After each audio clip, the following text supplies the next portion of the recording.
The desert stretched endlessly under the Arizona sun, a harsh and unforgiving land that had shaped the Apache people for generations. Among them lived a man named Dakota, whose name meant friend to everyone, though he walked alone. At 32 years old, he had built a reputation as the finest tracker in his community, a man who could read the earth like other men read books. His dark eyes held the wisdom of the mountains, and his weathered hands knew every plant, every rock, every hidden water source in the territory. But there was something else about Dakota that set him apart from other men his age. While his childhood friends had married and raised families, he remained solitary, dwelling in a small adobe house at the edge of the settlement. The elders often gathered in the evening shade, speaking in hushed tones about Dakota's peculiar standards for a wife.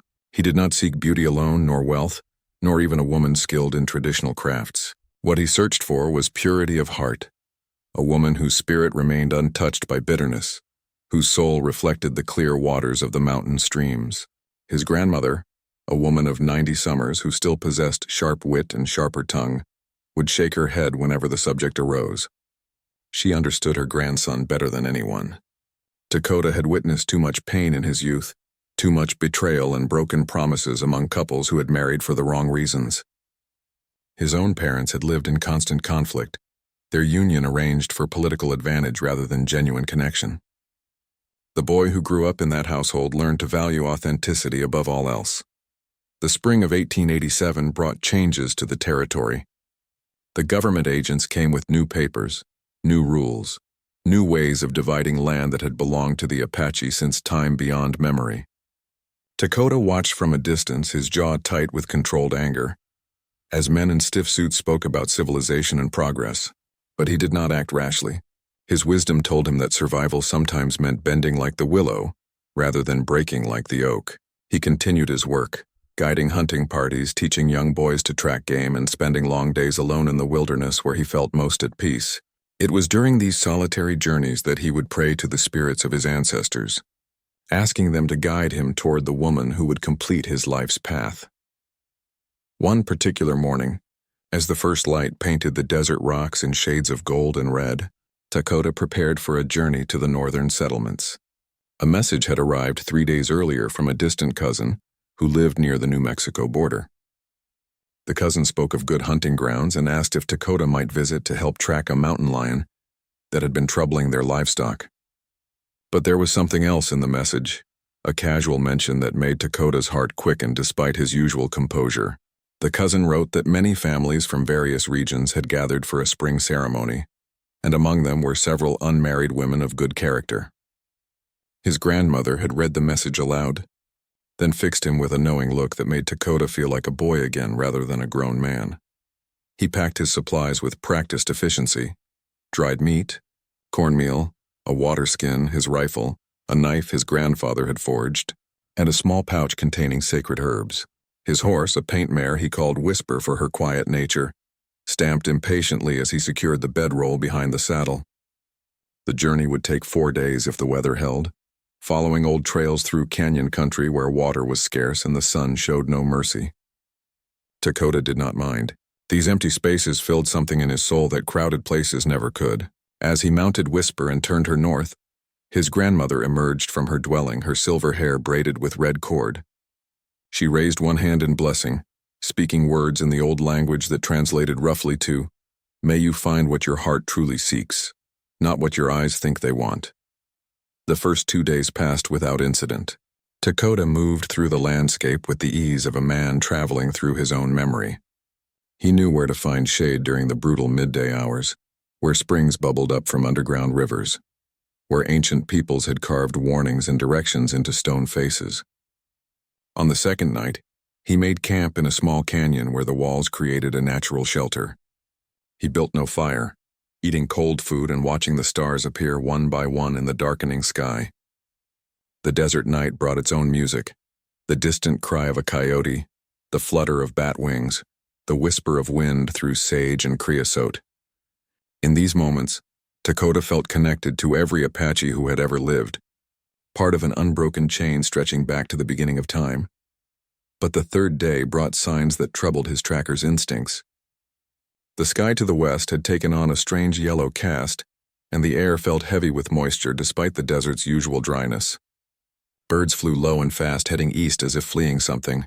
Whisper tossed her head nervously, her ears swiveling to catch sounds Dakota could not hear. He had seen such signs before. A storm was coming, and not the brief, violent thunderstorms common to summer. This would be something larger, more dangerous. He calculated distances in his mind.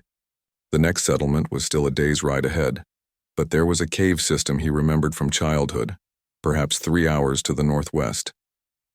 It would mean leaving the main trail, but shelter might prove more valuable than speed.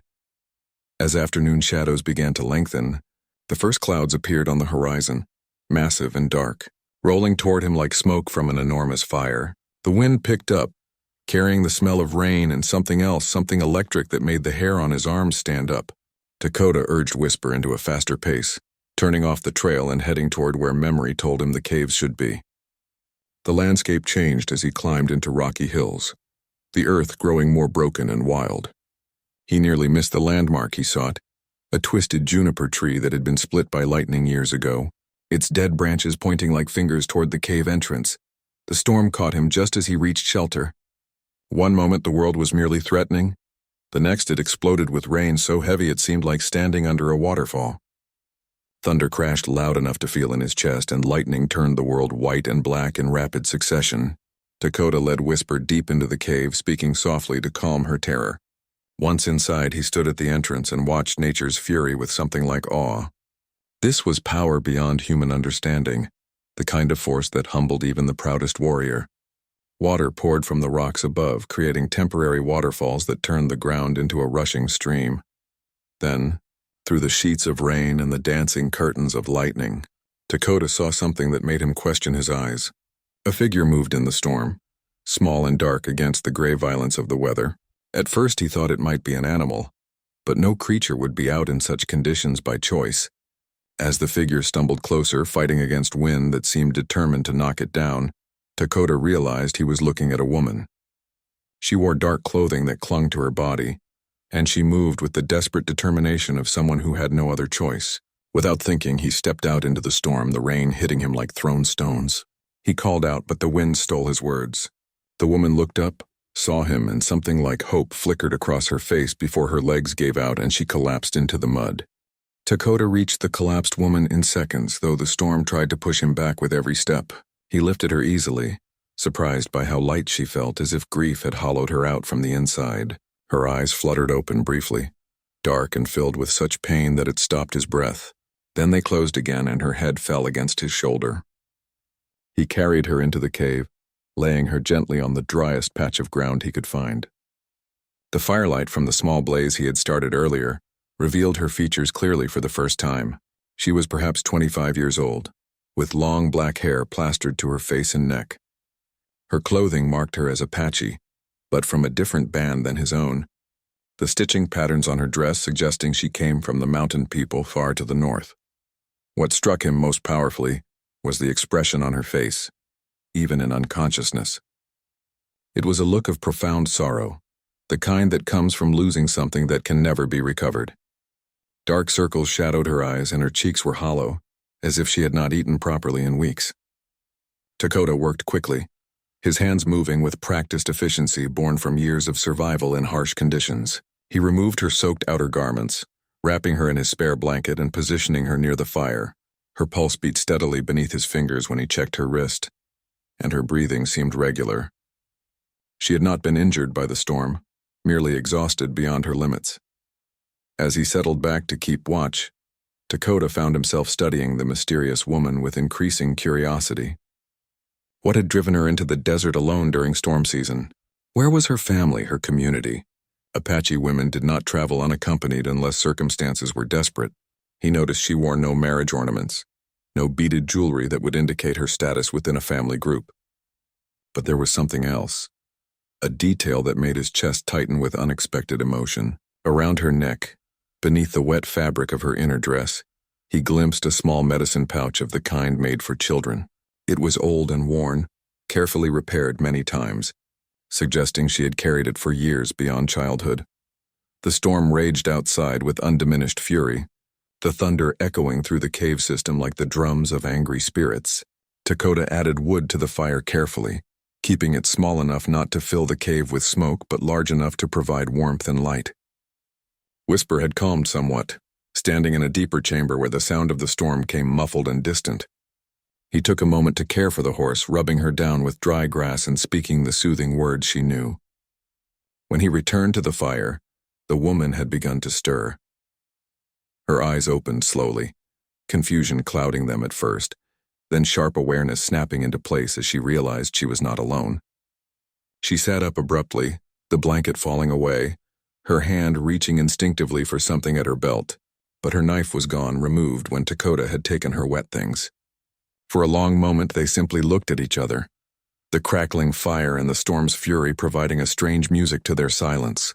Dakota raised both hands in a gesture of peace, speaking in the Apache language, telling her she was safe, that he meant no harm, that the storm had brought her to shelter. The woman's rigid posture relaxed slightly, but her eyes remained wary, the eyes of someone who had learned not to trust easily.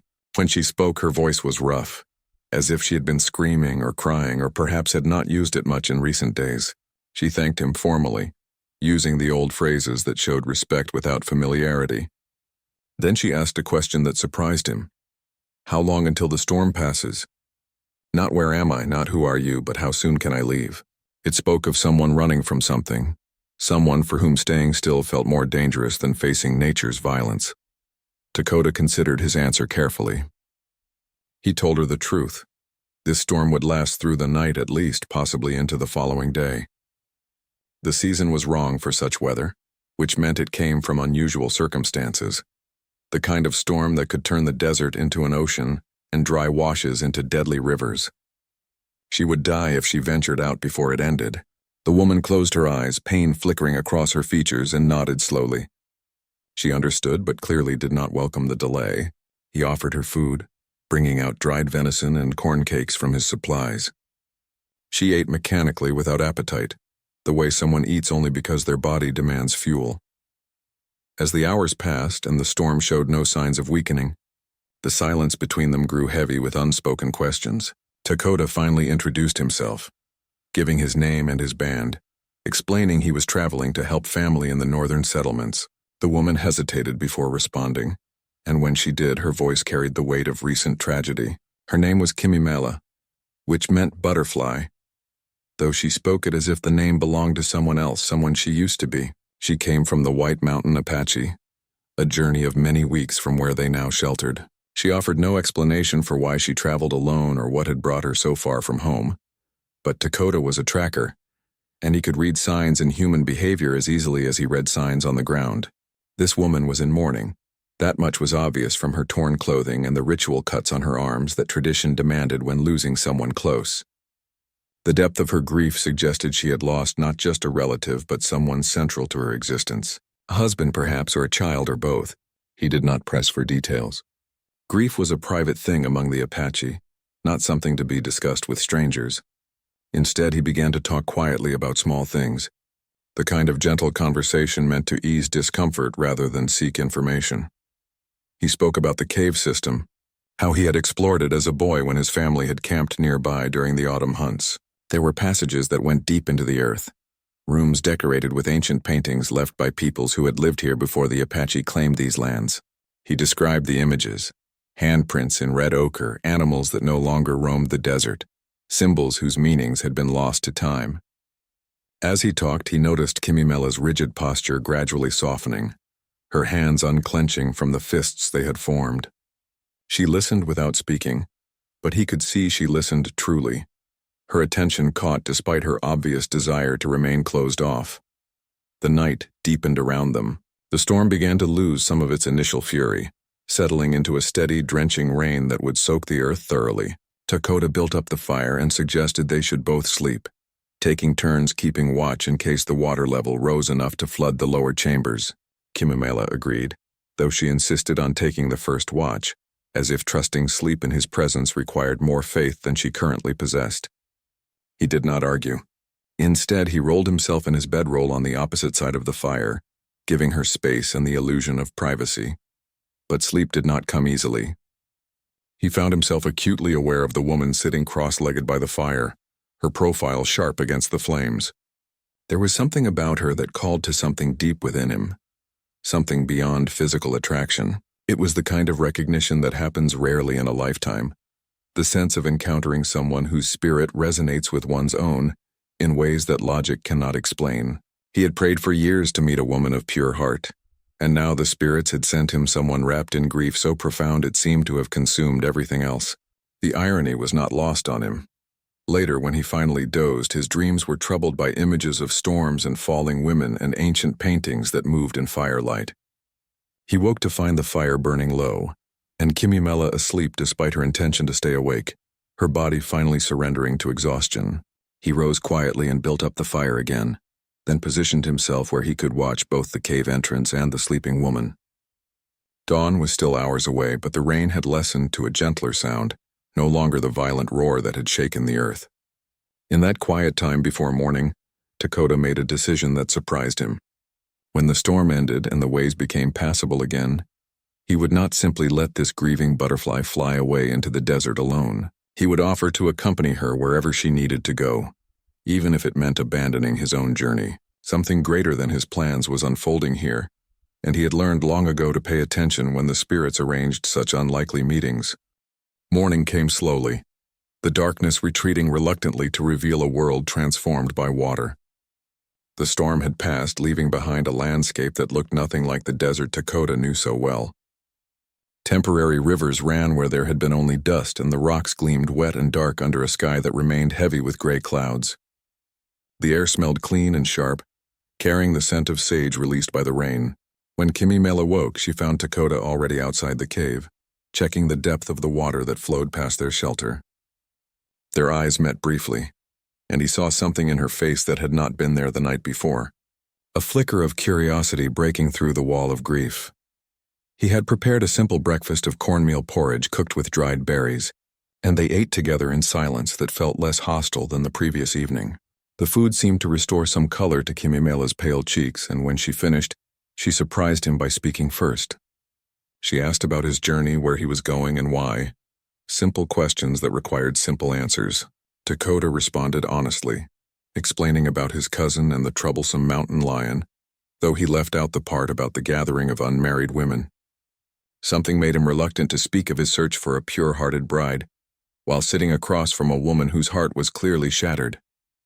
Kimimela listened, her fingers absently tracing patterns in the dust beside her. When he finished, she was quiet for so long he thought she would not reciprocate with her own story.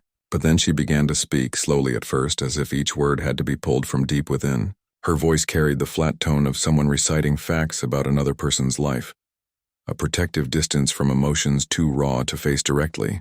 She told him she had been married for 3 years to a man named Nashoba, a warrior respected in their community for his courage and hunting skills. They had been happy, she said, though the words seemed to stick in her throat. Last winter had been brutal, she continued, the cold coming earlier and staying longer than anyone could remember. Food became scarce and sickness spread through their settlement. Nashoba had gone out with other men to hunt elk in the high country, desperate to bring back meat for the starving families. They had been caught in a blizzard, one of those sudden storms that turn the mountains deadly without warning. 3 men never returned, and Nashoba was one of them. The search parties found their bodies weeks later when the snow finally melted. Kimimela stopped speaking abruptly, her jaw clenched tight against the grief that threatened to overwhelm her practiced control. Dakota did not offer empty words of comfort. What could he say that would mean anything? Instead, he simply nodded, acknowledging her loss with the respect it deserved.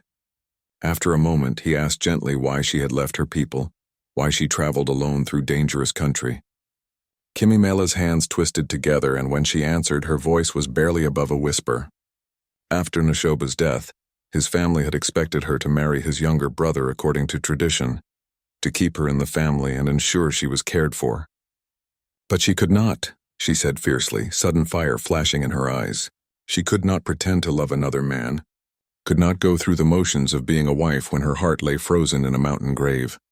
So she had left, slipping away in the night with only a few supplies and her husband's knife for protection. She had no clear destination, no plan beyond putting distance between herself and the expectations she could not meet. She had been walking for nearly 2 weeks when the storm caught her, and she had honestly not cared much whether she survived it or not. This last admission came out flat and matter-of-fact, but it hit Dakota like a physical blow. He understood suddenly that he had not just rescued a woman from a storm, but possibly from her own death wish. The silence that followed her story felt heavy with unspoken thoughts.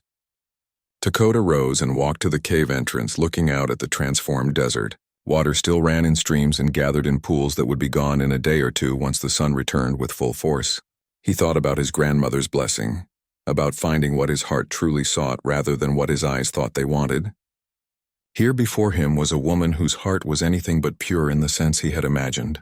She was not untouched by pain or bitterness. She carried grief like a physical weight, and she had just admitted to abandoning her responsibilities and caring little about her own survival. By every measure he had set for himself, she was the opposite of what he sought. Yet something in him refused to walk away. When he turned back to face her, he found Kimimela watching him with an expression he could not quite read. He made his decision quickly, before caution could override instinct. He told her that his journey to his cousin's settlement could wait. The mountain lion would still be there next week. What mattered now was ensuring she reached safety, wherever she needed to go. He would travel with her, protect her, and help her find a place where she could heal. She could refuse his offer, of course, but he hoped she would accept it in the spirit it was given, as one Apache helping another in a time of need. Kimimela stared at him, as if he had spoken in a foreign language. "Why would you do this?" she asked, her voice sharp with suspicion. "You do not know me. I am nothing to you." "What do you hope to gain?" Dakota met her eyes steadily and told her the truth. He gained nothing except the knowledge that he had acted with honor when honor was required. As for why, he was not entirely sure himself, but he had learned to trust the feeling that sometimes came over him in important moments, a certainty that defied logical explanation. This was one of those moments. She could choose to trust that or not. The next few minutes stretched long while Kimimela wrestled with her decision. Dakota could see the war being fought behind her eyes, pride and grief and exhaustion all pulling in different directions. Finally, she nodded once, a sharp motion that seemed to cost her something. She would accept his help, but only to the next settlement. After that, she would continue on her own. He agreed to her terms, though privately he suspected circumstances might change her mind. Once they began traveling together, the desert had ways of teaching people they needed each other more than pride would admit. They spent the rest of the morning preparing for travel and waiting for the ground to dry enough for safe passage. Dakota used the time to check his gear and Whisper's hooves, ensuring everything was ready for the journey ahead. Kimimela moved around the cave restlessly, a caged energy in her movements that spoke of someone unaccustomed to waiting. At one point, she ventured to the back of the cave where Dakota had mentioned the ancient paintings existed. He followed at a distance, giving her space but ready to guide her if the passages became confusing. The paintings were in a chamber deeper in the cave system, and they had to crawl through a narrow passage to reach the space. Once inside, the room opened up into a natural dome where light filtered down through cracks in the rock above. The walls were covered with images painted in red, white, and black, preserved by the dry air and darkness. Handprints clustered in one area, dozens of them in various sizes, from tiny child hands to large adult palms. There were deer and antelope, geometric patterns that might have been maps or might have been purely decorative, and stick figures of people engaged in activities long forgotten.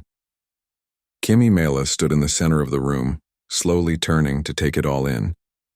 For the first time since he had met her, Dakota saw something other than grief on her face. Wonder perhaps, or a kind of peace that came from connecting with something larger than personal pain. She reached out and placed her hand against one of the ancient handprints, her smaller fingers fitting inside the outline left by someone who had stood in this exact spot hundreds or perhaps thousands of years ago. That person had lived and loved and died, and yet something of them remained. A simple statement that said, "I was here, I existed, I mattered." When they finally emerged back into daylight, Kimimela seemed changed in subtle ways. The rigid set of her shoulders had eased slightly, and though grief still clouded her eyes, it no longer seemed quite so all-consuming. Dakota did not comment on the change, sensing that acknowledging it might cause her to retreat behind her walls again. Instead, he busied himself with the practical matters of preparing for departure. The sun had finally broken through the clouds, and steam rose from the wet rocks as the desert began its rapid return to dry heat. By early afternoon, they were ready to travel. Dakota helped Kimimela mount Whisper, then took the reins to lead the horse on foot. The terrain was treacherous with mud and unexpected water, and he wanted to be able to test the ground ahead before putting his mare at risk. They moved slowly, following high ground when possible and detouring around areas where water still ran deep. The silence between them had lost its sharp edges, settling into something more companionable. Occasionally, Kimimela would point out a plant or a bird, small observations that suggested she was becoming more present in the moment rather than lost entirely in memories. As evening approached, they stopped to make camp on a rocky outcrop that offered a view of the land in all directions. While Dakota built a fire and prepared food, Kimimela tended to Whisper, brushing the mare's coat and speaking softly to her. He noticed she was good with animals, her movements gentle but confident. When they sat down to eat, she asked him about his life, questions about his family and his work as a tracker. The conversation flowed more easily now, and Dakota found himself telling her things he rarely shared with others. Stories about his solitary childhood and his complicated relationship with his parents who had never truly been happy together. The following days on the trail developed a rhythm that surprised them both. Dakota had expected awkwardness, long silences filled with unspoken grief, perhaps even resentment from Kimimela at needing his help. Instead, they fell into an easy partnership that felt almost natural. She proved knowledgeable about desert plants, pointing out which ones held water in their roots, which could treat wounds, and which should never be touched. He in turn showed her how to read animal tracks in the still damp earth, explaining the stories written in the patterns of paw prints and disturbed stones. They spoke sometimes and traveled in silence other times, but neither felt uncomfortable. On their third morning together, Kimimela surprised Dakota by laughing. It was a small sound, quickly suppressed, but it emerged when Whisper tried to steal dried fruit from the supply pack when she thought no one was watching. The mare had developed a mischievous habit of reaching her nose into bags whenever Dakota's attention wandered, and this time she had been caught red-handed, so to speak, with a piece of dried apple hanging from her lips. The laugh transformed Kimimela's face completely, revealing what she must have looked like before grief had carved its marks into her features. She looked younger, almost playful, and Dakota found himself staring before he caught himself and looked away. That evening, as they made camp near a series of rock formations that looked like giant fingers reaching toward the sky, Kimimela asked him a question that had clearly been building in her mind. Why had he never married? He was obviously capable, knowledgeable, and from what she could tell, patient and kind. Most men his age had families by now. Dakota found himself hesitating, unsure how to explain his particular standards without sounding foolish or impossibly idealistic. Finally, he told her a partial truth. He had been waiting for someone whose heart matched his own, someone he could build something real with rather than just fulfilling social expectations. Kimimela was quiet for a long moment, staring into the fire. When she spoke again, her voice carried a bitter edge. She told him he was lucky to have had the choice to wait. Many women did not have that luxury. They married who their families chose, built lives around duty rather than desire, and learned to find contentment in small things rather than grand passions. Her own marriage to Neshoba had been arranged by their families, she admitted, though she had grown to love him deeply over their 3 years together. That love, she said quietly, was what made his loss so unbearable. If she had never opened her heart, perhaps the grief would not have consumed her so completely. Dakota considered her words carefully before responding. He suggested that perhaps the depth of her grief was proof of the depth of her capacity to love, which was a gift rather than a curse, even if it did not feel that way right now. A heart that could break so thoroughly was a heart that had truly lived, truly connected with another soul.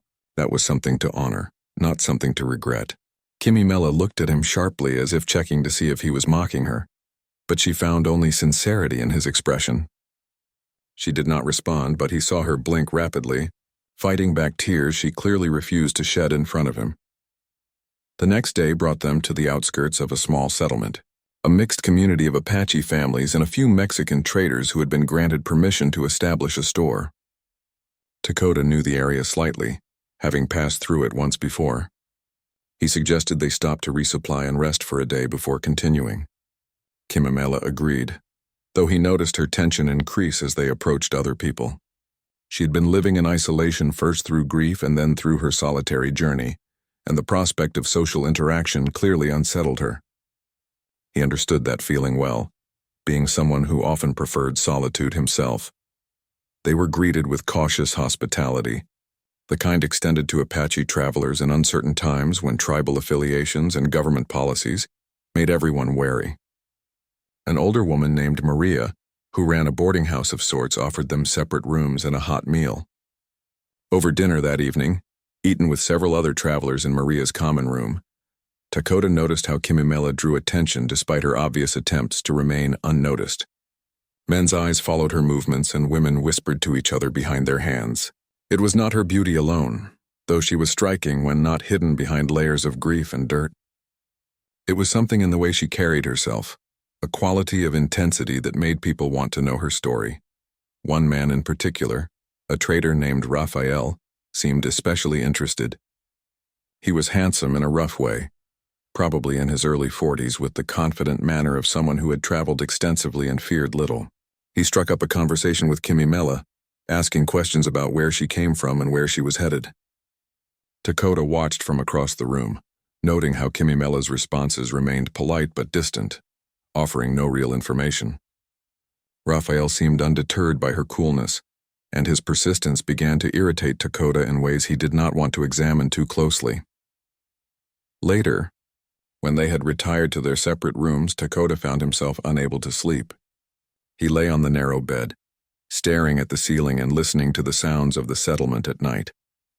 Somewhere nearby, a baby cried. Dogs barked at shadows. The wind rattled loose boards on Maria's roof.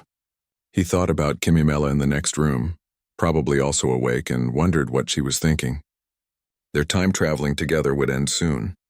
She had agreed only to accompany him to the next settlement, and here they were. By her own terms, she should continue alone from here. The thought of watching her walk away into the desert filled him with an unease he could not quite name. Morning brought an unexpected complication. Raphael appeared at breakfast with a proposal for Kimimela.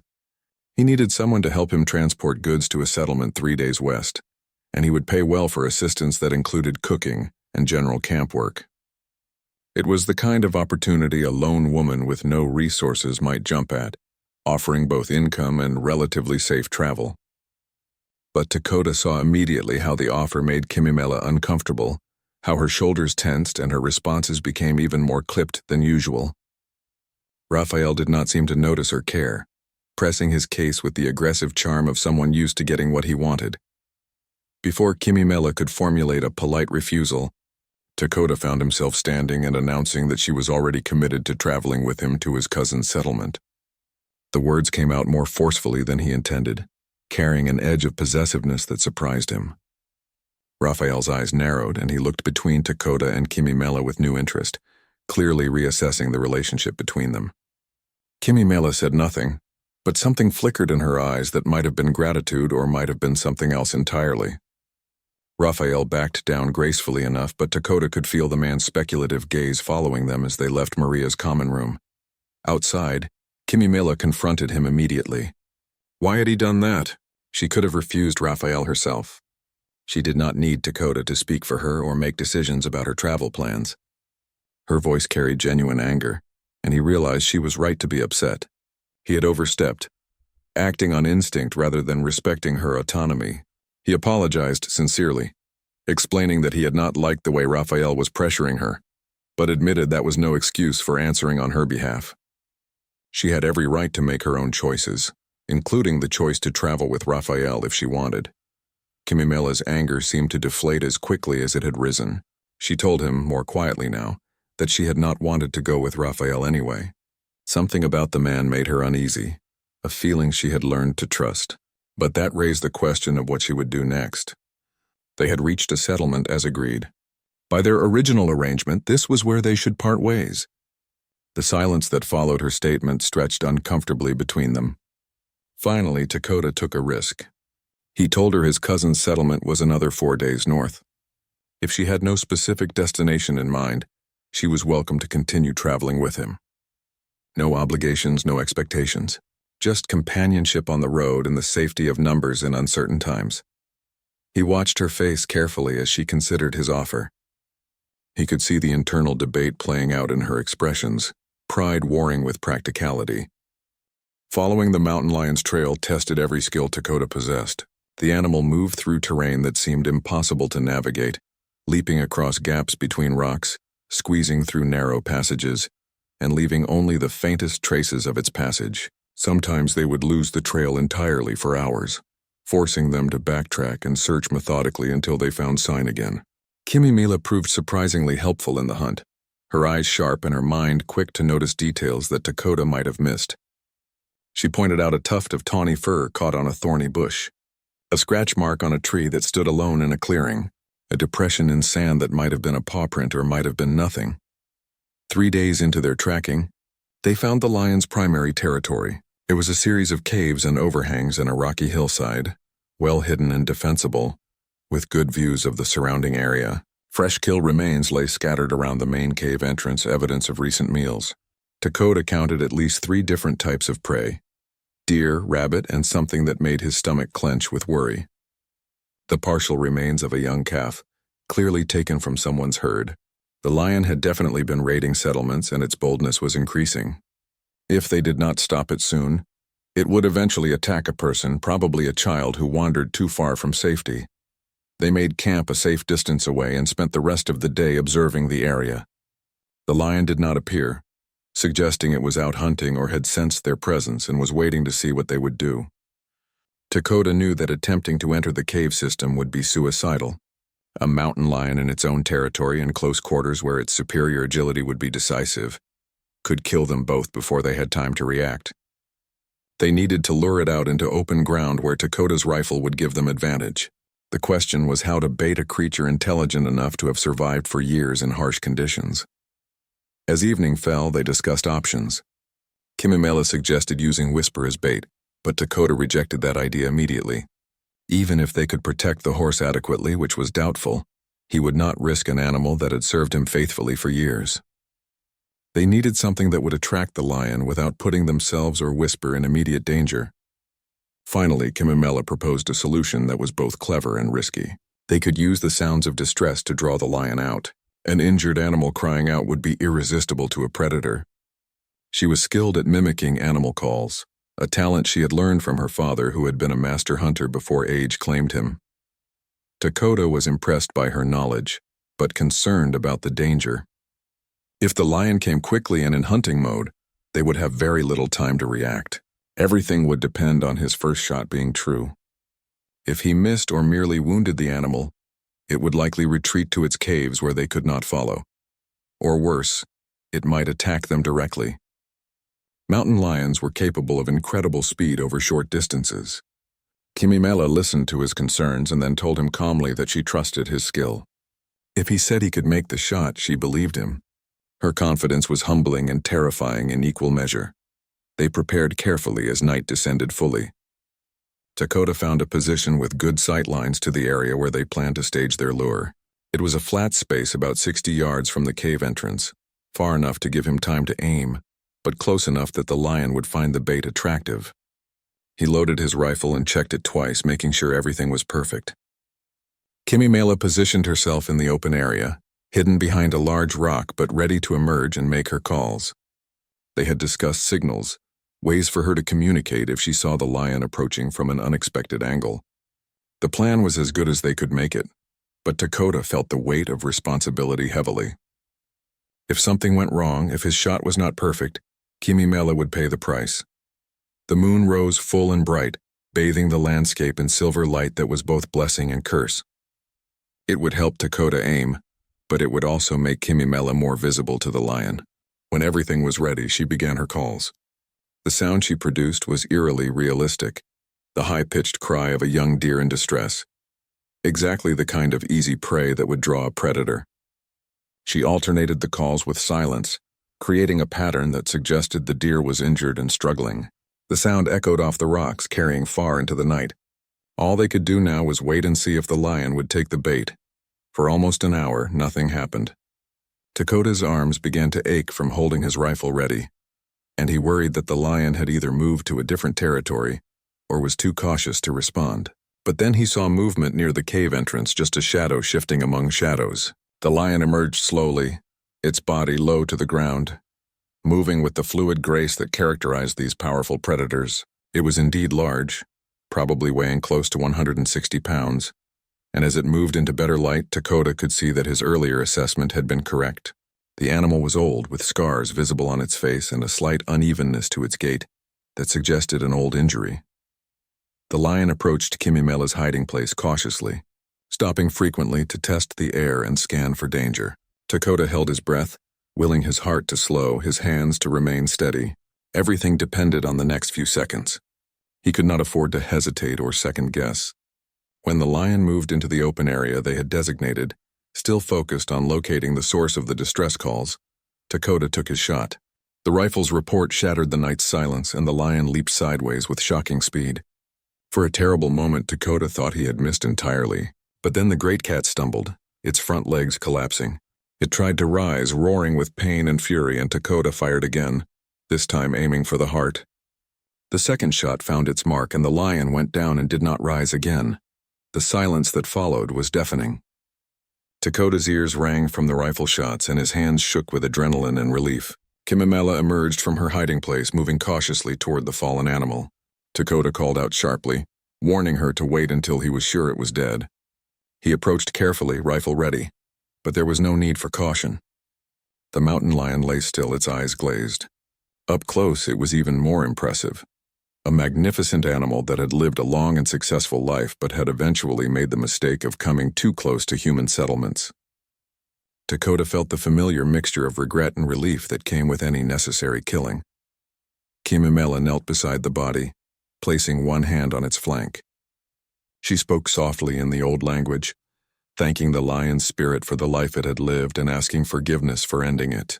Dakota joined her, adding his own words of respect. The lion had been dangerous and needed to be stopped, but it deserved honor nonetheless. They would take its pelt to his cousin's settlement as proof that the threat had been eliminated, but they would treat the animal's remains with the respect due to a worthy adversary. They worked together, skinning the lion carefully, preserving the pelt intact. It was difficult work that took most of the remaining night, but neither complained. As dawn broke over the desert, painting the sky in shades of orange and pink, they finally finished their task. Exhausted but satisfied, they made a simple breakfast and prepared to continue their journey. The lion's pelt was heavy, but it would be welcomed in the settlements where fear of the predator had been growing. More importantly, children and livestock would be safer now. Kimimela seemed different that morning, standing taller, her movements more confident. The successful hunt had given her something she had been missing, a sense of purpose and capability that grief had stolen away. As they traveled that day, Dakota noticed the change in how Kimimela carried herself. She spoke more freely, asked more questions, and even smiled occasionally without the smile being immediately swallowed by sadness. The shared danger and success of the night before had created a bond between them that went beyond simple traveling companionship. They had worked together seamlessly, trusting each other with their lives, and that kind of experience changed relationships in fundamental ways. Dakota found himself hoping that she would not insist on leaving once they reached his cousin's settlement, though he had no right to ask her to stay. That evening, as they set up camp, Kimimela asked him about his family. She wanted to know about his grandmother who had given him the blessing before his journey, about his parents whose unhappy marriage had shaped his views on love, about the cousin they were traveling to meet. Dakota found himself talking more than usual, sharing stories and memories he rarely discussed with anyone. In turn, Kimimela began to speak about her own family, about parents who had been loving but traditional, about siblings scattered across different Apache bands, about the life she had built with Neshoba before winter stole him away. For the first time, she spoke about her husband without her voice breaking, without tears filling her eyes. The grief was still there, would always be there, but it no longer consumed everything else. She could remember the good times without being destroyed by the memory of the loss. She told Dakota that she had truly believed she would never feel anything again except pain and emptiness. But the past days on the T, following the mountain lion's trail, tested every skill Dakota possessed. The animal moved through terrain that seemed impossible to navigate, leaping across gaps between rocks, squeezing through narrow passages, and leaving only the faintest traces of its passage. Sometimes they would lose the trail entirely for hours, forcing them to backtrack and search methodically until they found sign again.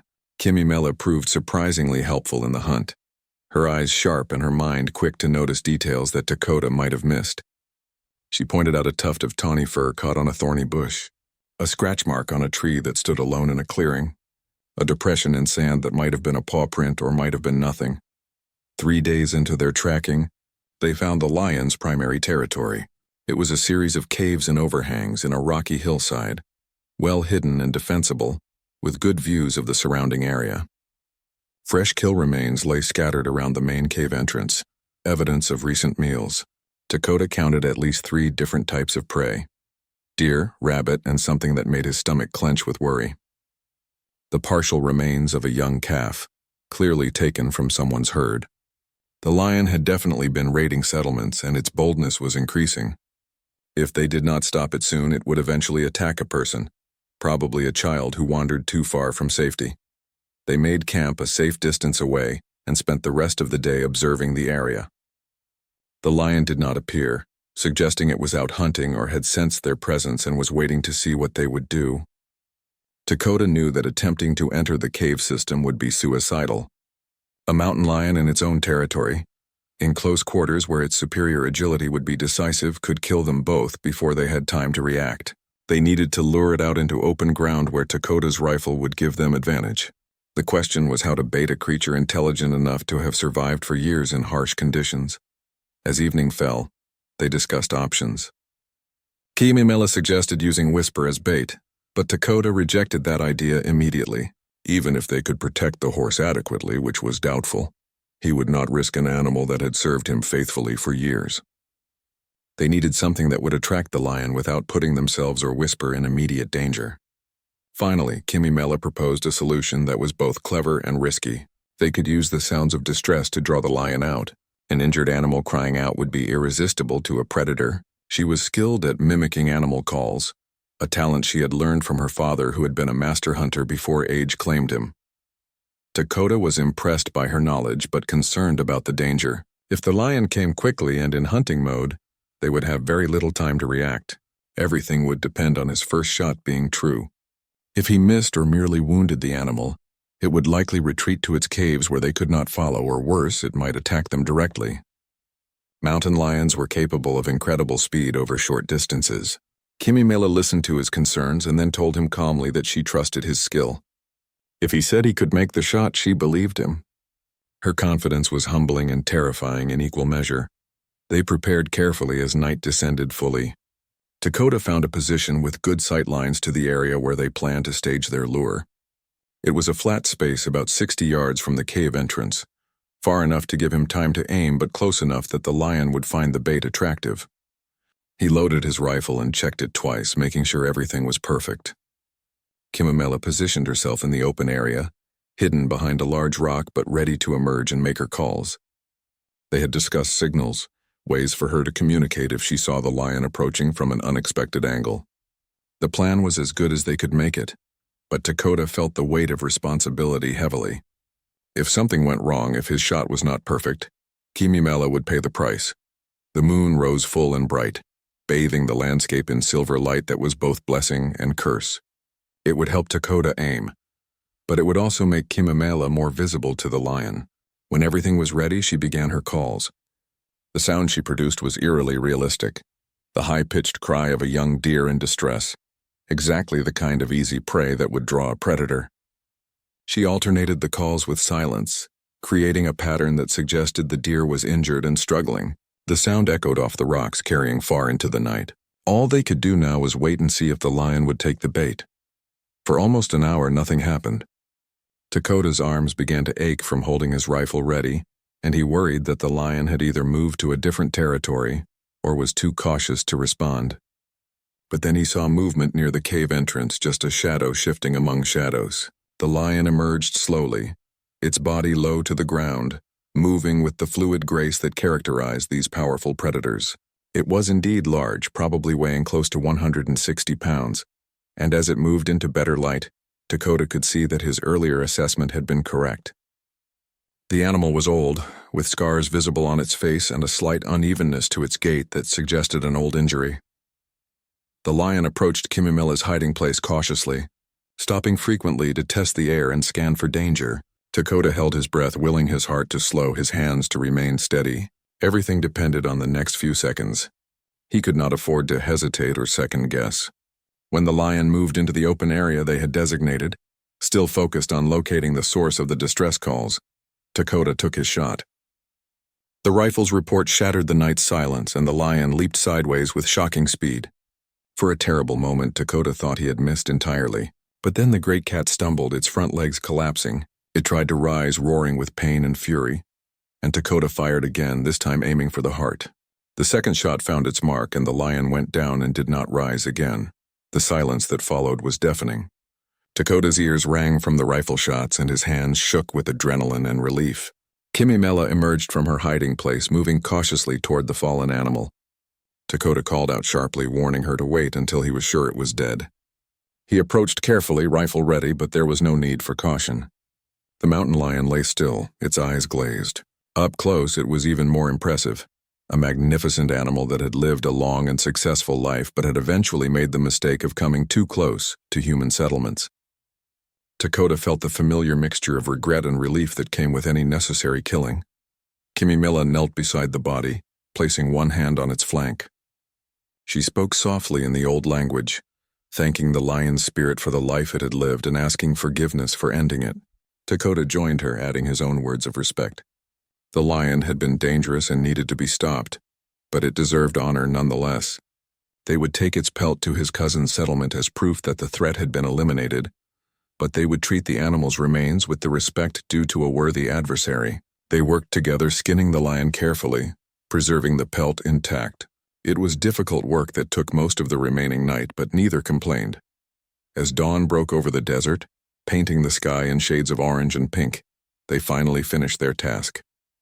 Exhausted but satisfied, they made a simple breakfast and prepared to continue their journey.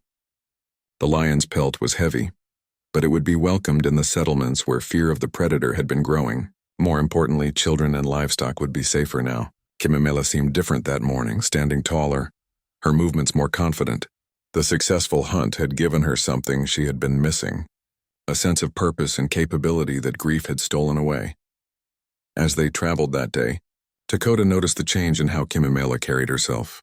She spoke more freely, asked more questions, and even smiled occasionally without the smile being immediately swallowed by sadness. The shared danger and success of the night before had created a bond between them that went beyond simple traveling companionship. They had worked together seamlessly, trusting each other with their lives, and that kind of experience changed relationships in fundamental ways. Dakota found himself hoping that she would not insist on leaving once they reached his cousin's settlement. Though he had no right to ask her to stay. That evening, as they set up camp, Kimimela asked him about his family. She wanted to know about his grandmother, who had given him the blessing before his journey, about his parents whose unhappy marriage had shaped his views on love, about the cousin they were traveling to meet. Dakota found himself talking more than usual, sharing stories and memories he rarely discussed with anyone. In turn, Kimimela began to speak about her own family, about parents who had been loving but traditional, about siblings scattered across different Apache bands, about the life she had built with Neshoba before winter stole him away. 2 months after their meeting in the storm, they were married in a ceremony that blended traditional Apache customs with their own personal touches. Dakota's grandmother officiated with an authority that no one questioned, speaking words about the spirits bringing together two people who had been lost until they found each other. Kimimela wore a dress that Halona and the other women had helped her make, decorated with beadwork that incorporated symbols of both her old life and her new beginning. Around her neck she wore both the medicine pouch from her childhood and a new ornament Dakota had crafted, the two items hanging side by side as a reminder that honoring the past did not mean being trapped by it. The celebration was joyful but not excessive, reflecting the maturity of the couple and the understanding that they were building on foundations that included loss and pain. There was music and dancing, food and laughter, but also moments of quiet reflection. When Dakota's grandmother gave her blessing at the ceremony's end, she noted that the storm which had brought them together had been necessary to wash away old paths and reveal new ones. Sometimes, she said, The spirits must break things apart before they can put them together in better configurations. They built their home near Chaitan's settlement, choosing a spot with good views and access to water. The house was modest but comfortable, constructed with help from the community that had embraced them both. Dakota continued his work as a tracker and hunter, now with Kimimela often accompanying him on shorter journeys. She proved to have excellent instincts for the work, and they developed a reputation as a formidable team. The community came to rely on them not just for practical skills, but also for a kind of wisdom that came from having both faced profound loss and chosen to keep living fully despite it. Kimimela never forgot Neshoba, and Dakota never asked her to. On certain days that held painful significance, she would grow quiet and withdrawn, and he learned to give her space while remaining available. She kept a small shrine with objects that reminded her of her first husband, and Dakota sometimes found her there, speaking softly to memories that would always be part of her. Rather than feeling threatened by this, he came to see it as evidence of her capacity for deep loyalty and love, qualities that enriched their own relationship rather than diminishing it.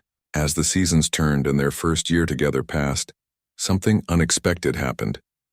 Kimimela discovered she was pregnant. The news brought a complex mix of emotions for them both. Joy at the prospect of new life mingled with fear and grief, remembering what had been lost and worrying about what might be lost again. Kimimela found herself thinking about the child she and Neshoba had hoped to have someday, a dream that died with him in the mountains. She worried that she was betraying that dream, even as she felt excitement about the baby growing inside her.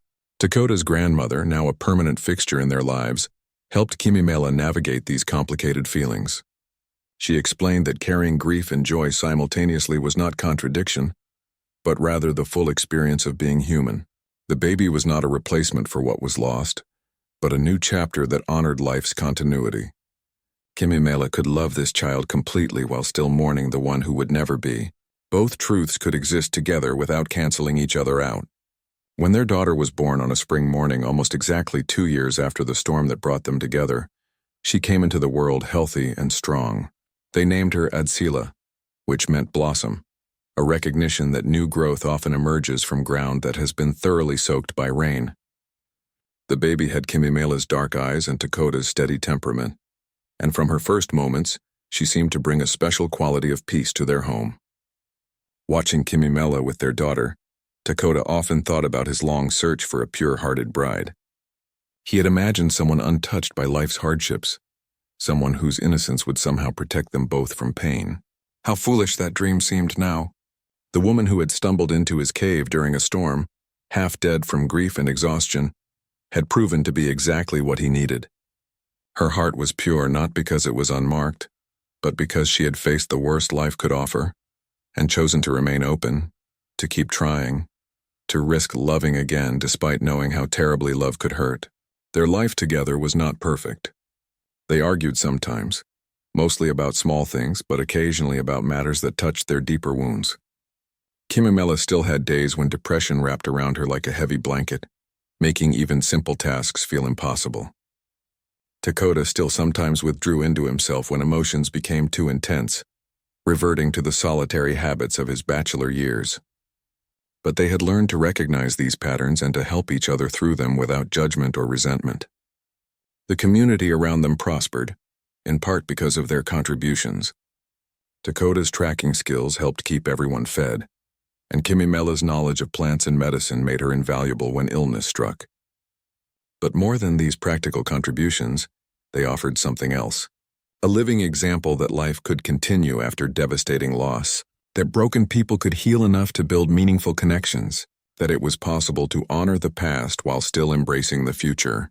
Other widows in the community began to seek out Kimimela, finding in her someone who understood their pain without minimizing it. She never preached about healing or offered false promises that grief would simply disappear. Instead, she shared her own continuing struggle, the way she still sometimes woke crying from dreams of Neshoba, the guilt that occasionally surfaced when she felt too happy with Dakota. Her honesty about the messy, non-linear nature of grief gave others permission to be equally honest about their own experiences. Dakota's grandmother lived to see her great-granddaughter's 3rd birthday, a celebration she attended with obvious satisfaction at having orchestrated the union that produced this child. On her deathbed, surrounded by family, she called Dakota and Kimimela to her side. With the blunt honesty that age and approaching death permitted, she told them she had known from the moment she saw them together that they were meant for each other. The spirits, she said, rarely made mistakes when they arranged meetings during storms. She made them promise to tell Adsila the story of how her parents met, to make sure the girl understood that the greatest gifts often arrived wrapped in the most difficult circumstances. Years passed, bringing changes both welcome and challenging. More children followed Adsila, 2 sons who inherited their father's tracking skills and their mother's plant knowledge. The settlement grew as families relocated from areas where government pressure made traditional life increasingly difficult. Dakota and Kimimela found themselves taking on leadership roles they had never sought, offering guidance based on their own hard-won wisdom about facing change and loss without losing core identity. In their middle years, they made a journey back to the mountains where Neshoba had died. Kimimela had thought about this pilgrimage for years but had never felt strong enough to attempt it. Now, with Dakota beside her and their children old enough to understand why the journey mattered, she felt ready. They found the place where the search party had recovered the bodies, and Kimimela spent time there alone, speaking to the spirit of the man she had loved first. When she rejoined her family, her eyes were red, but her spirit seemed lighter, as if she had finally received permission she had been seeking from someone only she could hear. That night, camped in the mountains with their family around them, Kimimela told their children about Neshoba. She spoke of his courage and kindness, his skill as a hunter, his dreams for the future they had planned together. She explained that loving their father did not erase or diminish what she had felt for Neshoba, just as the morning sun does not erase the stars but simply outshines them. The stars are still there, still important, even when you cannot see them. Her children listened quietly, absorbing this lesson about the heart's capacity to hold multiple truths simultaneously. Dakota added his own perspective, telling them that he had once searched for a perfect love that would require no courage or struggle. Instead, he had found something better. A real love built with an imperfect person on foundations that acknowledged pain as part of life, rather than pretending it did not exist. This kind of love, he explained, required more work but offered deeper rewards. It was honest and resilient in ways that easier love could never be. As they grew old together, Dakota and Kimimela became the kind of couple young people pointed to as an example of what marriage could be at its best. But they always insisted they were not special or unusually blessed. They had simply been willing to show up honestly for each other day after day, even when it was difficult. They had learned to appreciate the gift of an ordinary day, having both known times when ordinary days seemed impossible to imagine. In their final years, when age had slowed their bodies but sharpened their appreciation for life's small beauties, they would often sit together watching the sunset paint the desert in shades of red and gold. Sometimes they talked and sometimes they simply held hands in comfortable silence. They had traveled a long way from that storm-lashed cave where a solitary man had pulled a drowning woman from the mud. That afternoon, the gathering began in earnest. Families arrived throughout the day, setting up camps around the main settlement. There was music and food, children running wild with the freedom that came from having many families together, and young people eyeing each other with the eternal hope and nervousness of potential romance. Chayton made sure to introduce Dakota to several unmarried women, all of them attractive and accomplished in various ways. Dakota was polite and attentive, but his heart was not in it. He kept scanning the crowd for Kimimela, finding her eventually sitting with a group of older women, helping to prepare food for the evening feast. Their eyes met across the space between them, and something passed in that look that made Dakota's decision clear. His grandmother was right. He was being a fool, making assumptions and letting fear guide him instead of courage. If Kimimela rejected him, if she told him she could never see him as anything more than a friend or that she needed time alone to heal, he would accept that. But he had to tell her the truth about his feelings. She deserved honesty, and he deserved to know whether the connection he felt was mutual or merely his own wishful thinking. As evening fell and the feast began, Dakota watched for an opportunity to speak with Kimimela privately. But the gathering's social obligations kept them both busy, and he began to worry he would not find a chance before the night ended. Then, as if reading his thoughts, his grandmother appeared at his elbow and told him that Kimimela had gone to fetch more water from the spring. Perhaps, she suggested with elaborate casualness, he should go help her carry the heavy vessels back. Dakota looked at his grandmother's innocent expression and saw the scheming behind it. He smiled despite his nervousness and headed toward the spring. The spring was located a short walk from the main settlement, a quiet place where water bubbled up from underground sources and collected in a natural basin. Kimi Mela was kneeling beside the water, filling clay vessels with the practiced efficiency of someone who had performed this task countless times. The moon had risen, nearly full again, and its light turned the water silver and made her look like something from a spirit story. Dakota approached slowly, his heart pounding with an intensity that seemed ridiculous for a man of his years and experience. She looked up as she heard his footsteps, and something in her expression suggested she had been expecting him, or perhaps hoping for him. He helped her fill the remaining vessels without speaking, gathering his courage and his thoughts. When the work was done, they stood facing each other beside the moonlit spring, and Dakota knew the moment had come when he had to speak, or forever regret his silence.